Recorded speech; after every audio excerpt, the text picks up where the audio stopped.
Dr. Hovind, I love your doctoral thesis. I've torn it to pieces with house and gaffle.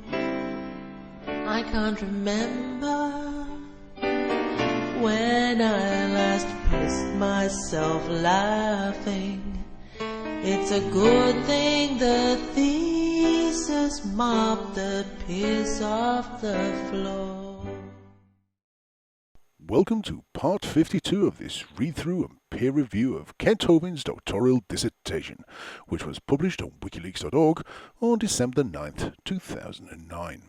If you have not yet seen any of the previous parts in this series, then I recommend that you go back and see those first, as in this episode I will start off exactly where I finished off in the last. In the last episode, Kent finished off chapter 3 telling us all about the depth of the dust on the moon. No, I don't see how that's relevant to evolution either. But anyhow, in this episode, we wrap up warm and done our breathing maths. We make our final ascent to the summit of Mount Stupid. We move on to chapter 4, snappily titled, Time, What is it, and How Old is the Earth?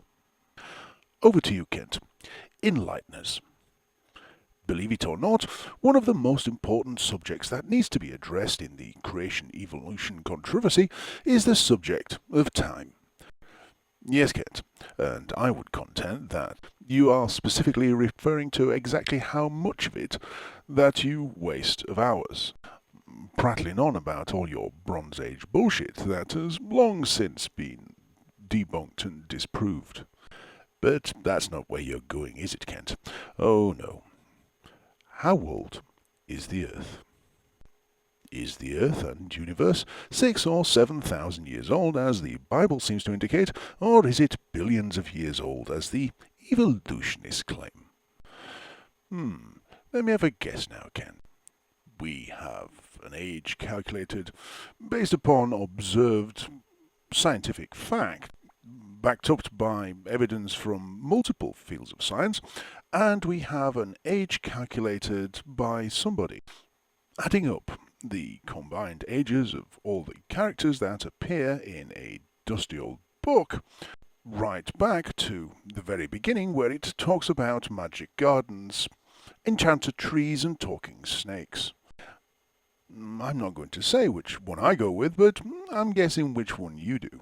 But anyway, if the Earth is not old, if it is only 6,000 or 7,000 years old, as I contend that it is, that ends the argument for evolution.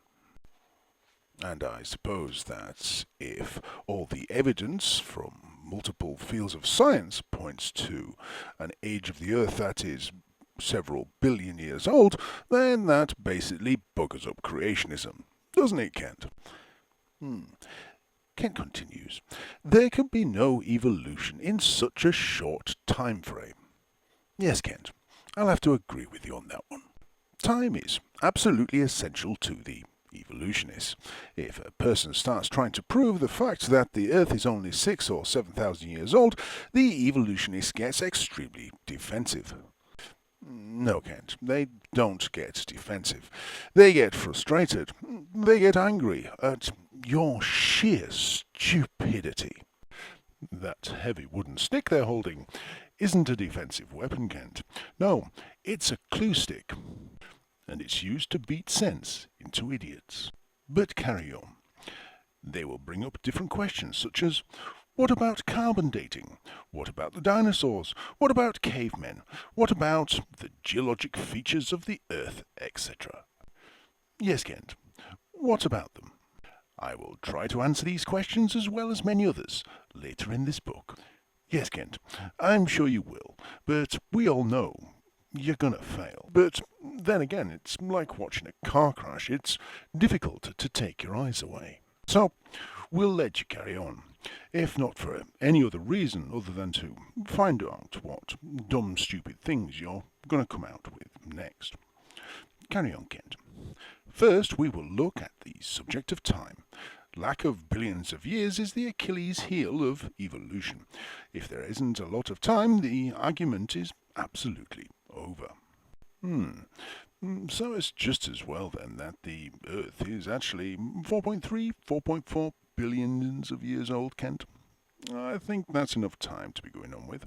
But carry on. Time is essential to the evolutionist. Their entire argument is built on the premise that there is plenty of time.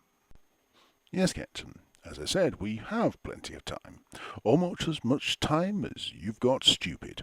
So, carry on.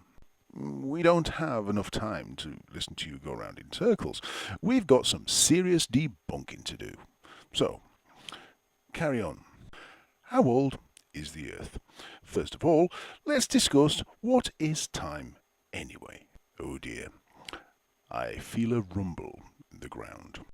On Mount Stupid, the danger isn't avalanches of snow. No, it's showers of bullshit, and I can sense that one's just around the corner. Time is the measurement that we use as humans here on Earth to measure the rate at which things decay.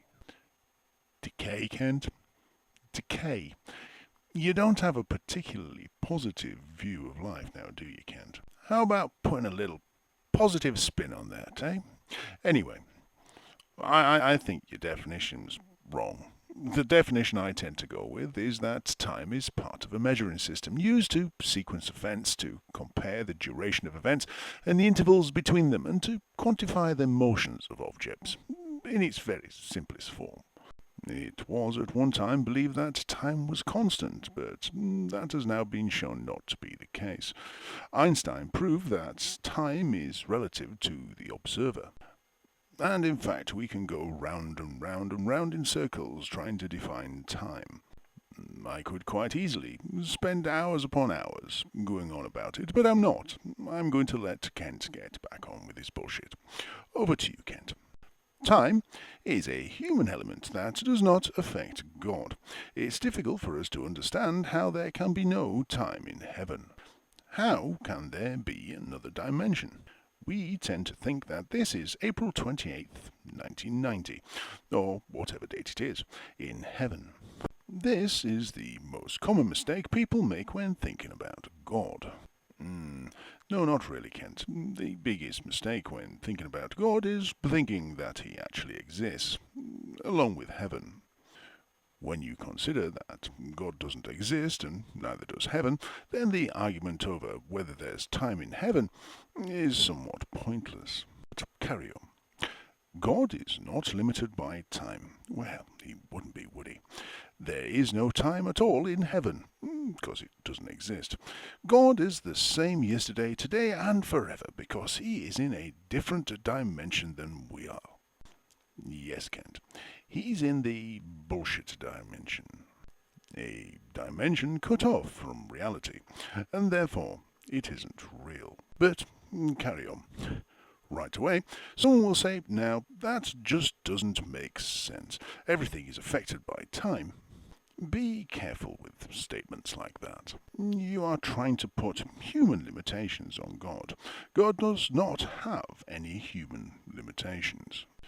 No, Kent, because the imagination is limitless. Do carry on. We are the ones locked in time and space, not God. Heaven and eternity are not things we can comprehend while we are locked in flesh. Really, Kent? If that's the case, then why do you spend so much time trying to get people to comprehend? Surely, by your very own words, it's pointless. It's a waste of time. What you are trying to describe is something outside reality. And if it's outside reality, then it must be imaginary.